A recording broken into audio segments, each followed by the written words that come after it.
Hello friends, आज की इस वीडियो में हम देखने वाले हैं एक बार फिर से बोट एंड स्ट्रीम यानी कि नाव और धारा। ये इसका पार्ट 2 है, भाग 2 है। और भाग 1 में हमने देखा था बोट एंड स्ट्रीम का बेसिक पार्ट। उसमें मैंने सारी चीज़ें बेसिक बताई थी आपको कि बोट एंड स्ट्रीम में बेसिक क्या होता है और जो बेसिक क्वेश्चंस होते हैं स्टार्ट किया जाता है अगर किसी चैप्टर को, तो जो बेसिक कॉन्सेप्ट के क्वेश्चंस होते हैं उसको मैंने पहले पार्ट में कराया है। तो उस पार्ट को आप जरूर देख लीजिएगा क्योंकि उसको देखने के बाद आपका कॉन्सेप्ट क्लियर हो जाएगा। और किसी भी चैप्टर को आप अच्छे से अगर पढ़ना चाहते हैं तो कॉन्सेप्ट आपका क्लियर जरूर होना चाहिए। और आज की इस वीडियो में हम देखने वाले हैं जो पार्ट 2 है, इसमें हम थोड़े से अच्छे क्वेश्चन देखने वाले हैं, कुछ हाई लेवल के क्वेश्चन देखने वाले हैं जिसमें आपका थोड़ा सा आपको दिमाग लगाना पड़ेगा। तो चलिए दोस्तों, देर न करते हुए पढ़ना शुरू करते हैं।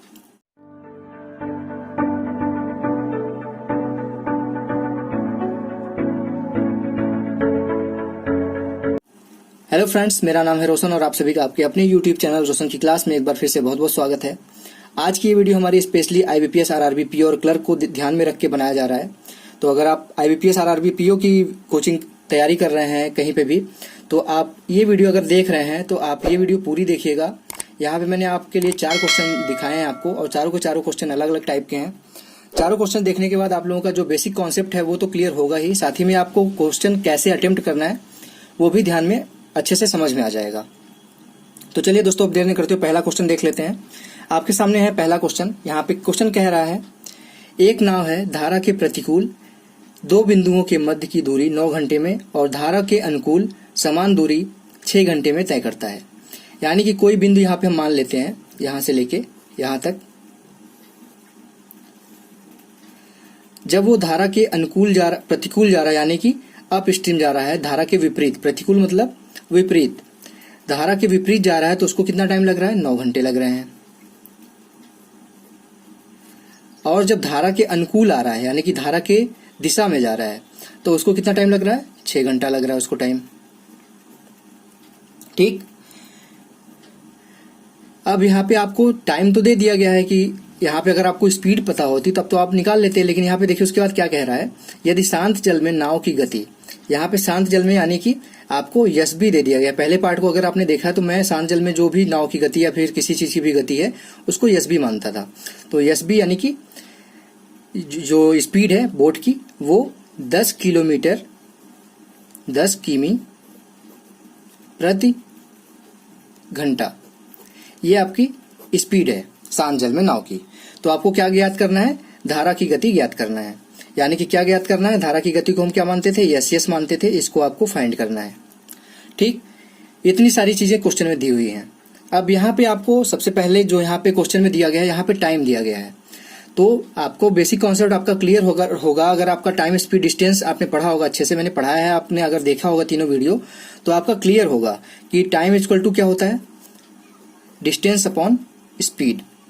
यानी कि समय बराबर, इसको अगर हिंदी में लिखा जाए तो समय बराबर क्या होता है? दूरी बटे चाल। ठीक, यहां पे आपको टाइम दे दिया गया इस क्वेश्चन में, यानी कि समय दे दिया गया है। समय क्या है? समय का अनुपात क्या है? अगर यहां पे हम लिख लें, यहां पे डाउन स्ट्रीम इस तरीके से डी और अप स्ट्रीम, इसका अनुपात अगर हम लोग देखें तो टाइम का अनुपात हमारा क्या है? डाउन स्ट्रीम हमको लगता है 6 घंटे, अनुपाते 9 घंटे। और आपको स्पीड, टाइम, डिस्टेंस जब मैं आपको पढ़ाया था तो वहां पे मैंने आपको बताया था कि अगर इसको देखा जाए तो इस क्वेश्चन में लिखा गया है कि जब हमारी दूरी जो है वो समान है, यानी कि हमारी जो डिस्टेंस है वो दोनों परिस्थितियों में, अप स्ट्रीम में और डाउन स्ट्रीम में, यानी कि धारा की दिशा में और धारा की विपरीत दिशा में, दोनों स्थितियों में हमारी जो दूरी है वो समान है। यानी कि हमारा यहाँ पे क्या आ जाएगा, इस तरफ आपको मैं दिखा दूं तो समय क्या हो जाएगा आपका? व्युत्क्रमानुपाती होता है 1/4 के। यानी कि जो भी समय होगा चाल उसका उल्टा हो जाएगा।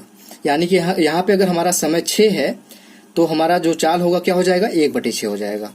अगर हमारा समय 9 है तो हमारा चाल क्या हो जाएगा? 1/9 हो जाएगा।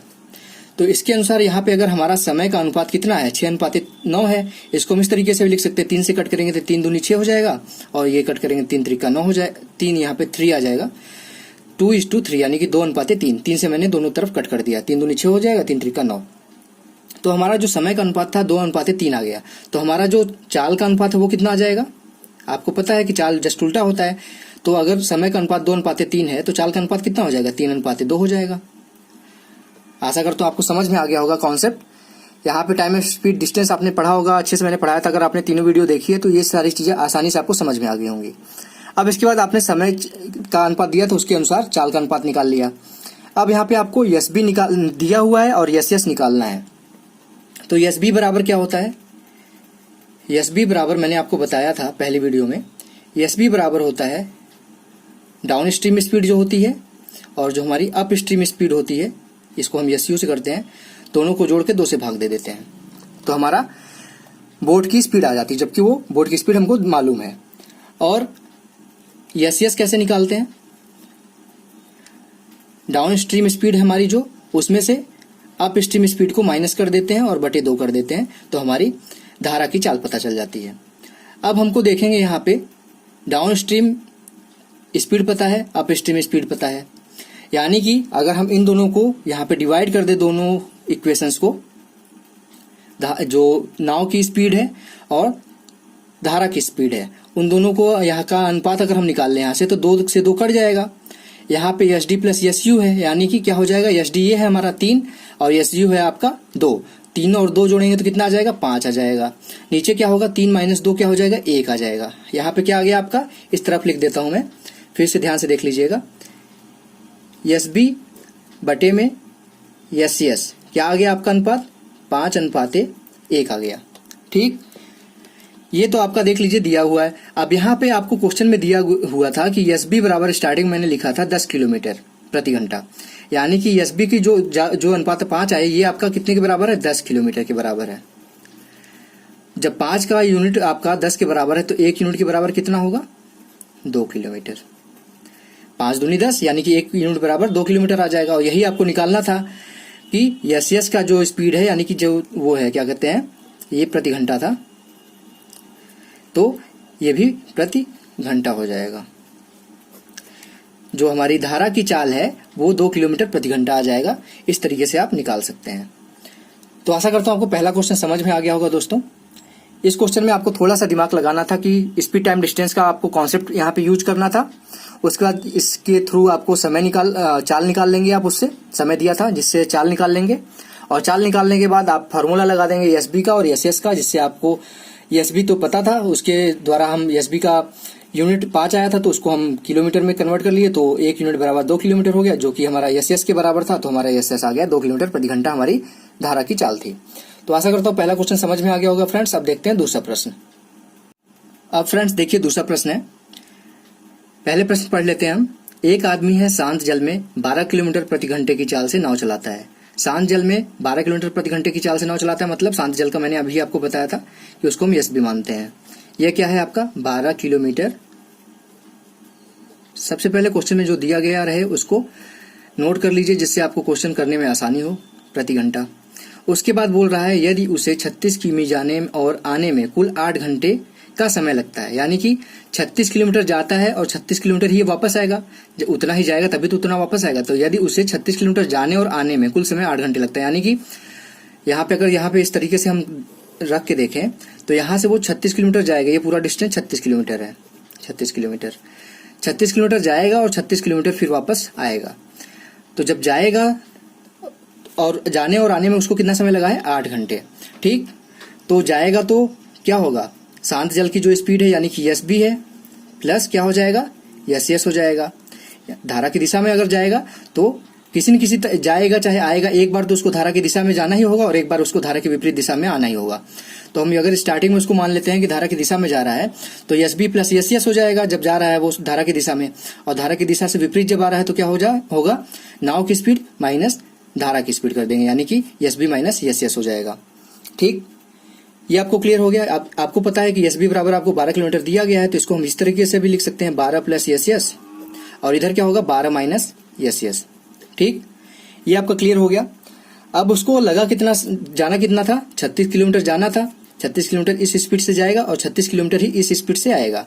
उसको जाने और आने में कितना समय लगा था, 8 घंटे लगा था। तो इसका इक्वेशन अगर हम बनाए तो कैसे इक्वेशन बनेगा, 36 किलोमीटर यानी कि डिस्टेंस पूरा आपका 36 किलोमीटर है और किस स्पीड से जा रहा है, time equal to distance upon time, वो होता है स्पीड होता है। तो डिस्टेंस मतलब दूरी आपकी 36 किलोमीटर, यही होता है ना आपका कि समय बराबर दूरी बटे चाल। तो समय आपका दिया गया है 8 घंटे, यहाँ पे 8 घंटे लिख लेते हैं इस साइड। टोटल दूरी ही है 36 किलोमीटर और चाल क्या है, जाते समय 12 प्लस यस है और इधर 36 किलोमीटर फिर वापस आया है और किस स्पीड से वापस आया, 12 माइनस यस।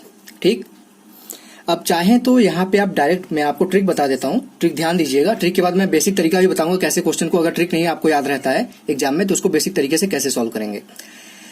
तो यहाँ पे यस की वैल्यू पुट करके रखिए, वहां पे आपके पास ऑप्शन तो जरूर होंगे, यहाँ पे मैंने ऑप्शन नहीं दिया तो इसलिए दिक्कत होगी आपको। लेकिन अगर यहाँ पे ऑप्शन नहीं दिया फिर भी मैं आपको बता देता हूँ किस तरीके से आपको पुट करना है। यहाँ पे इस तरीके से इसको रखना है यस की वैल्यू की ये दोनों जोड़ने पे 8 के बराबर आए। तो यहाँ पे ध्यान दीजिए, अगर यस की वैल्यू यहाँ पे मैं 6 रखता हूँ, यहाँ पे यस की वैल्यू अगर मैं 6 पुट करता हूँ तो 6 इसमें 12 में ऐड हो जाएगा, 18 हो जाएगा, 12 6 18, 36 बटे 18 मतलब कि 2 हो जाएगा, इसकी वैल्यू 2 हो जाएगी। और इधर क्या होगा, 12 माइनस यस की वैल्यू 6 थी तो 12 माइनस 6 हो जाएगा, यानी कि 6 हो जाएगा। तो 36 बटे 6 मतलब कि 6 हो जाएगा, 36 बटे 6 6 हो जाएगा, ये 6 हो गया, ये 2 हो गया, यानी कि 6 और प्लस 2 करेंगे तो 8 आ जाएगा। यानी कि ये इस तरह से आप इक्वेशन को सेटिस्फाई कर सकते हैं। लेकिन अगर आपको ये नहीं पता कि वैल्यू कैसे पुट करनी है तो आप बेसिक तरीके से कैसे करेंगे उसको मैं दिखा देता हूं। अब यहाँ पे देखिए आपने लिखा 36 बटे 12 प्लस, फिर से वही स्टेप लिख रहा हूं, आप ध्यान दीजिएगा, 36 बटे 12 माइनस यस बराबर 8, यही स्टेप लिखा मैंने यहाँ पे।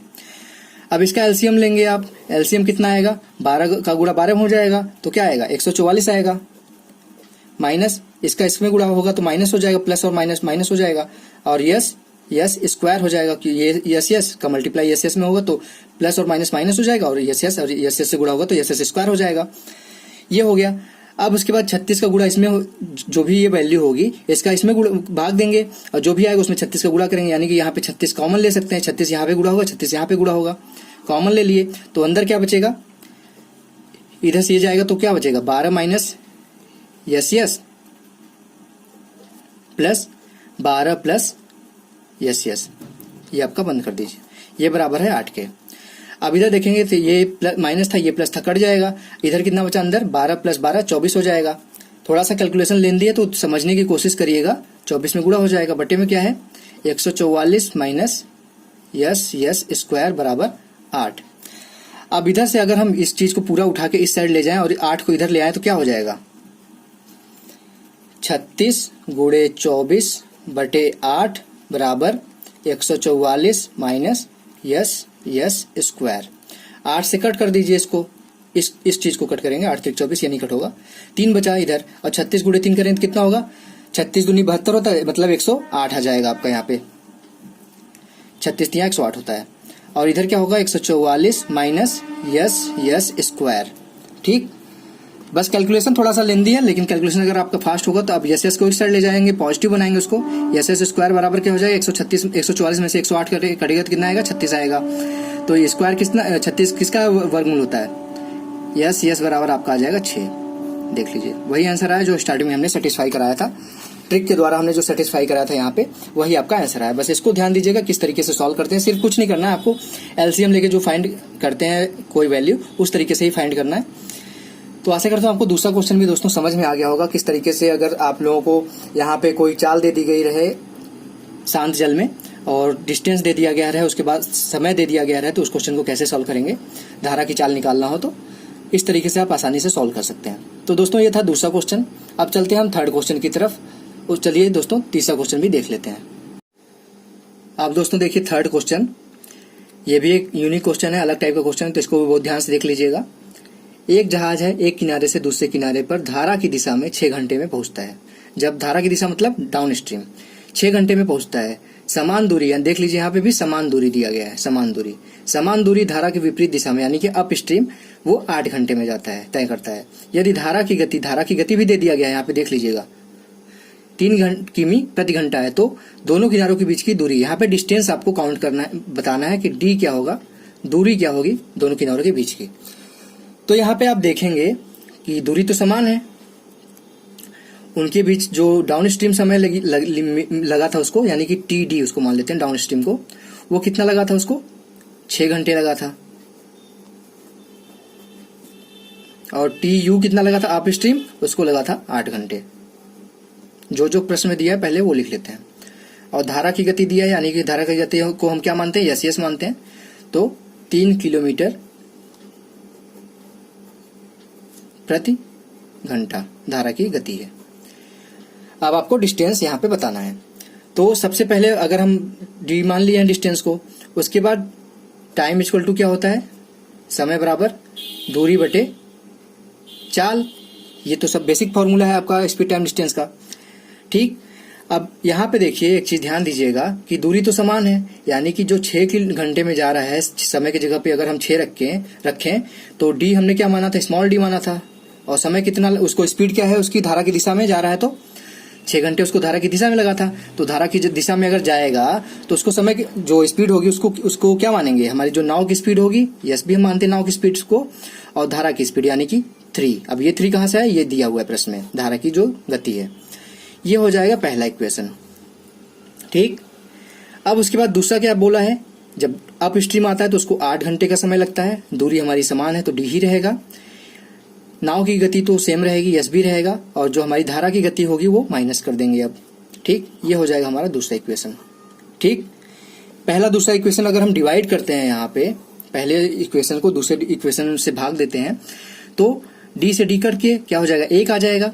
ठीक, उसके बाद इसका गुणा किधर होगा, इसका गुणा इधर होगा, इसका गुणा इधर होगा। ठीक है, तो क्या आएगा यहाँ पे अगर सॉल्व करें हम तो क्या आएगा आपका 6 गुणे यस बी प्लस 3 बटे में 8 गुणे यस बी माइनस 3, और बराबर क्या हो जाएगा, 1 यहाँ पे था तो इसको 1 ऐसे लिख लीजिए। ठीक है, 1 ऐसे लिख लिया हमने। अब इसको पूरा इस वाले को नीचे वाले को उठा के इस साइड ले जाइए, तो क्या हो जाएगा आपका इक्वेशन 6 यस बी प्लस 3 बराबर 8 यस बी माइनस 3। अब अंदर गुणा कर दीजिए, 6 यस बी हो जाएगा ये, प्लस 6 का गुणा 3 में होगा तो 18 आएगा, बराबर इधर 8 एस बी हो जाएगा, 8 का गुणा अंदर होगा 3 में तो 24 आ जाएगा। ठीक है, अब एस बी वाले को इस साइड उठा के ले जाइए, 24 को इस साइड ले आइए, यानी कि 24 प्लस हो जाएगा, 18 प्लस 24 हो जाएगा, और इधर क्या बचेगा, 6 एस बी माइनस हो जाएगा 8 एस बी में से, तो 2 एस बी बचेगा। 24 और 18 कितना होता है, 24 10 34 10 44, यानी कि 42 हो जाएगा, 42 बराबर 2 एस बी। तो एस बी बराबर कितना हो जाएगा, एस बी बराबर आपका हो जाएगा 21, यानी कि जो शांत जल में नाव की चाल है वो 21 किलोमीटर प्रति घंटा है। ठीक, लेकिन आपसे चाल तो पूछा नहीं था कि शांत जल में नाव की चाल क्या है, हमसे पूछा था दूरी क्या था। जब हमको स्पीड पता चल गया, शांत जल में नाव की चाल पता चल गई और धारा की चाल पता है, तो हमको पूरी की पूरी स्पीड पता चल गई। और डिस्टेंस आपको निकालना था, समय आपको पता था। पहले किसी भी इक्वेशन में, इस इक्वेशन जो ऊपर दिया गया है, पहले इक्वेशन में या फिर दूसरे इक्वेशन में किसी में भी आप रख दीजिए, आपका आंसर आ जाएगा। यहीं पे अगर हम पहले इक्वेशन में इसकी स्पीड एस बी की जगह 21 रखें तो क्या आएगा, 6 इधर था, बराबर क्या था, डी बटे एस बी प्लस 3। समझने की कोशिश करिए, एस बी बराबर कितना था, 21 था, तो 6 बराबर डी बटे 21 प्लस 3। अब इसको मैं एक ही स्टेप में कर सकता था, लेकिन मैं आपको समझा रहा हूं तो इसलिए एक ही स्टेप में नहीं कर रहा हूं। तो ये 24 हो जाएगा, 6 गुणे 24 हो जाएगा बराबर डी के। तो 24 गुणे 6 कितना होता है, 12 गुणे 12 होता है 144, तो 24 गुणे 6 144 हो जाएगा। यानी कि 144 किलोमीटर की जो दूरी है, दोनों किनारों के बीच की दूरी है, जो हमको डी निकालना था, वो हमारा 144 किलोमीटर आ गया। तो आशा करता हूं दोस्तों आपको तीसरा क्वेश्चन भी समझ में आ गया होगा। और अगर तीसरा क्वेश्चन समझ में आया दोस्तों, तो प्लीज, अगर आप लोगों को अच्छा लग रहा है तो प्लीज इस वीडियो को लाइक कर दीजिएगा। और अगर अभी तक आपने रोशन की क्लास यूट्यूब चैनल को सब्सक्राइब नहीं किया तो प्लीज नीचे लाल कलर का सब्सक्राइब बटन होगा, उस पर क्लिक करके सब्सक्राइब भी कर दीजिएगा, और साथ ही साथ बेल आइकन पे क्लिक कर दीजिएगा। और हाँ, एक न्यूज आप लोगों के लिए और है कि अगर आप लोग मैथ और रीजनिंग की कोचिंग करना चाहते हैं, किसी भी मतलब कॉम्पिटिशन की, मैथ और रीजनिंग की, तो आप मुझे roshankiclass@gmail.com पे मेल कर सकते हैं। कोचिंग क्लासेस के बारे में आप जानकारी प्राप्त कर सकते हैं। मैं आपको, आप अपना नंबर उसमें दे दीजिएगा, मैं आपको मैसेज के थ्रू या फिर कॉल के थ्रू आपसे बात कर लूंगा। तो दोस्तों अब बढ़ते हैं चौथे क्वेश्चन की तरफ। तो देखिए, चलिए चौथा क्वेश्चन कैसे सॉल्व करते हैं। अब दोस्तों देखिए चौथा क्वेश्चन, ये भी काफी अच्छा क्वेश्चन है। अब देखिए चौथे क्वेश्चन में पहले क्वेश्चन पढ़ते हैं। 2 नाव है ए और बी, नदी में 240 किलोमीटर की दूरी पर है। यहाँ पे एक नाव है ए, यहाँ पे दूसरी नाव है बी, इसके बीच की दूरी कितनी है, 240 किलोमीटर है। ठीक,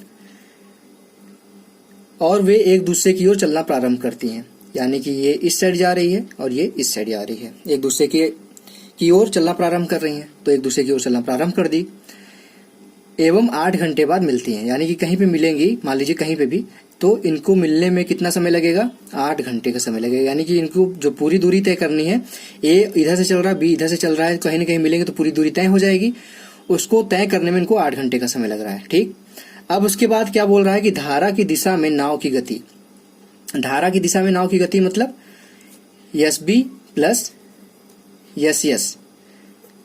ठीक, धारा की दिशा में नाव की गति से, यहाँ पे उसके पहले भी कुछ लिखा था, यदि शांत जल में नाव की गति, शांत जल में नाव की गति मतलब एस बी, और धारा की दिशा में नाव की गति मतलब S B plus S S का अनुपात दिया गया है। यहाँ पे इसको मैंने उल्टा लिख दिया, फिर से लिख देता हूँ, एस बी बटे S B plus S S. यहाँ फिर से सही से दिखा देता हूँ, धारा की दिशा में जो अनुपात दिया गया था वो शांत जल में जो नाव की गति थी उसका अनुपात दिया गया था, शांत जल के अनुपात मतलब शांत जल के अनुपाते जो नाव की गति थी उसका अनुपात दिया गया था यहाँ पे धारा की दिशा में नाव की गति। धारा की दिशा में नाव की गति क्या होती है? जो नाव की गति होती है और धारा की दिशा की जो धारा की गति होती है उसको दोनों को जोड़ देते हैं। तो नाव की गति थी, हम माने हैं एस बी, शुरू पहले से ही मानते आ रहे हैं कि जो नाव की गति होगी एस बी होगी, और जो धारा के साथ नाव की गति होगी एस बी होगी नाव की गति, प्लस धारा की गति होगी एस एस। तो इसका अनुपात दिया गया यहाँ पे 3:4। ठीक, ये आपके क्वेश्चन में दिया गया है। तो आपसे क्या पूछ रहा है? शांत जल में नाव की गति, यानी कि एस बी पूछ रहा है कि एस बी क्या होगा। अब यहाँ पे सबसे पहले आपको यहाँ पे जैसे एक दूसरे के तरफ जा रही है नाव, अगर एक दूसरे की विपरीत दिशा में जा रही होती तो हम स्पीड माइनस कर देते, लेकिन यहाँ पे एक दूसरे की तरफ ही जा रही है, यानी कि जब इधर जाएगी तो कोई न कोई नाव ऐसी होगी जो धारा की दिशा में जा रही होगी और कोई न कोई नाव ऐसी होगी जो धारा की विपरीत दिशा में जा रही है। ठीक है, तो इसको अगर हम इस तरीके से लिखें, टाइम कितना लग रहा है? आपको पता है कि टाइम लग रहा है 8 घंटे का, यानी कि टी हमको पता है, समय पता है, 8 घंटे का समय लग रहा है, टी हमको पता है। और टी बराबर होता क्या है? डिस्टेंस अपॉन स्पीड, यानी कि समय बराबर, हिंदी में भी लिख देता हूं मैं, आप लोगों को समझने में दिक्कत ना हो, समय बराबर दूरी बटे चाल, ये होता है, सभी को पता है। दूरी आपको पता है, इस क्वेश्चन में दूरी दे दिया गया है, समय दे दिया गया है, चाल आप कैसे निकालेंगे? अब चाल यहाँ पे देख लीजिए, चाल कैसे हम मानते हैं? अगर हमारा जो एस बी है और S B plus S S है, इसका अनुपात है 3:4। ठीक, तो अगर हम यहाँ पे एस बी को हम मान लेते हैं, एस बी को हम मानेंगे अगर 3a, ठीक है, अगर एस बी को हम 3a मान लेते हैं तो S B plus S S कितना हो जाएगा? S B plus S S कितना हो जाएगा? 4a हो जाएगा। यहाँ पे अगर एस बी की जगह हम 3a रखें तो एस एस की वैल्यू कितनी आ जाएगी? a आ जाएगी। ये समझ में आ गया कि नहीं आया? यहाँ पे 3 रखेंगे 3a तो इधर जाएगा 4a माइनस 3 हो जाएगा, तो a आ जाएगा। 4a में से 3a घटा देंगे तो a ही बचेगा ना, तो हमारी जो धारा की स्पीड है वो a आ गई। ठीक, ये तो पता चल गया हमको धारा की स्पीड।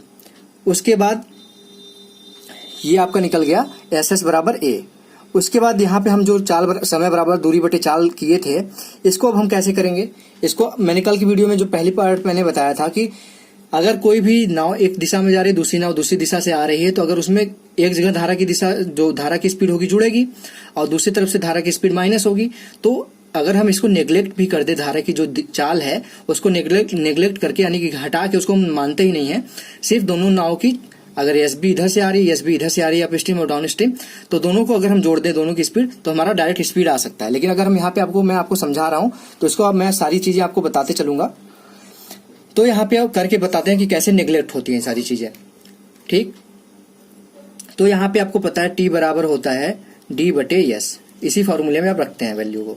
डी आपको कितना दिया? 240 किलोमीटर। एस क्या हो जाएगा? धारा की दिशा, जो नाव की स्पीड है वो है 3a। ठीक है, अब जब धारा की दिशा में चलेगा तो इसमें a जोड़ देंगे, और धारा की दिशा की जो धारा की चाल है वो a है, तो a जोड़ देंगे। फिर उसके बाद क्या करेंगे? दूसरी तरफ से नाव आएगी तो वो भी 3a से आएगी, लेकिन उसमें से हम माइनस कर देंगे a। अब धारा की विपरीत आ रही तो धारा की जो गति है वो तो माइनस करेंगे ही, तो यहाँ से a से a कट जाएगा डायरेक्ट हमारा। ठीक, इसीलिए मैं बोल रहा था कि जो धारा की चाल होगी उसको हम नेग्लेक्ट कर सकते हैं। तो 240 बटे क्या आ जाएगा यहाँ पे हमारा? 3a और 3a 6a हो जाएगा। इधर टाइम कितना दिया था? 8 घंटे लगाए उनको पूरा दूरी तय करने में, तो इधर अगर हम 6a इधर ले जाएं तो 240 बटे क्या हो जाएगा? 240/8 हो जाएगा, जो कि हमारा हो जाएगा 30। ठीक, अगर हम ए निकालना चाहें यहाँ से, ए बराबर क्या आ जाएगा 30/6 यानी कि 5 घंटे।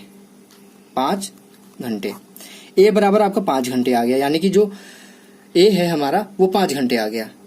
उसके बाद हमको निकालना क्या था, आपको पता है कि क्या निकालना था, ये किलोमीटर प्रति घंटे होगा, किलोमीटर पर आवर ए की स्पीड है। अगर हमको अब क्या निकालना है, एस बी निकालना है, तो यहाँ पे जगह यहीं पे खाली एस बी निकाल लेते हैं। एस बी बराबर क्या होता है, एस बी बराबर लिखा गया है एस बी बटे एस बी प्लस एस बराबर क्या था 3/4। ठीक, यही लिखा है यहाँ पे 3/4। उसके बाद यहाँ पे ए की वैल्यू आ गई आपकी, पता चल गई। यहाँ पे ये हमने मान लिया था 3a और ये 4a। ए की वैल्यू पता चल गई है, तो हमको निकालना क्या था, 3a की वैल्यू निकालनी है। तो ए बराबर अगर 5 घंटे है तो 3a बराबर कितना आ जाएगा, 5 × 3 कर देंगे, तो यानी कि 3a की वैल्यू जो हो जाएगी हमारी कितनी हो जाएगी, 5 × 3, ये हो जाएगा 15 किलोमीटर प्रति आवर, यानी कि 15 किलोमीटर प्रति घंटा। तो हमको यही निकालना था, एस बी की वैल्यू हमारी पता चल गई है, मतलब कि शांत जल में जो नाव की स्पीड है वो 15 किलोमीटर प्रति घंटा है। तो आशा करता हूँ आपको चौथा क्वेश्चन भी समझ में आ गया होगा फ्रेंड्स। आज के लिए 4 क्वेश्चन ही, अगर एक पार्ट और मैं बनाना चाह रहा हूँ यहाँ पे बोट एंड स्ट्रीम का, क्योंकि कुछ क्वेश्चन और बचे हुए हैं। तो अगर एक पार्ट और बनता है तो मैं अब नेक्स्ट जो वीडियो लाऊंगा वो बोट एंड स्ट्रीम का 3rd पार्ट लाऊंगा। नहीं, अगर कोई भी इसमें बचता है क्वेश्चन तो मैं अब लाऊंगा आपका ट्रेन से रिलेटेड जो क्वेश्चन होते हैं इसमें, वो 1-2 पार्ट में लेके आऊंगा। ट्रेन से एक बेसिक पार्ट आएगा उसमें और एक आएगा आपका एडवांस पार्ट। तो आशा करता हूँ आपको आज की वीडियो पसंद आई होगी, आपको चारों क्वेश्चन समझ में आए होंगे, चारों क्वेश्चन कैसे सॉल्व किया गया यहाँ पे। अगर समझ नहीं आया तो मुझे कमेंट बॉक्स में कमेंट करिए, मैं आपको पर्सनली समझाने की कोशिश करूंगा। तो दोस्तों मिलते हैं नेक्स्ट वीडियो में। अगर आप लोगों को आज की वीडियो पसंद आई है तो प्लीज लाइक कर दीजिएगा। अगर रोशन की क्लास यूट्यूब चैनल से नए हैं तो प्लीज सब्सक्राइब बटन पे क्लिक कर दीजिए, साथ ही साथ बेल आइकन पे क्लिक कर दीजिए, जिससे मैं आप लोगों के लिए कोई वीडियो यहाँ पे अपलोड करता हूँ तो उसकी नोटिफिकेशन आप तक पहुंच जाए। तो फ्रेंड्स मिलते हैं नेक्स्ट वीडियो में, तब तक के लिए आप लोगों का बहुत बहुत धन्यवाद। जय हिंद, वंदे मातरम।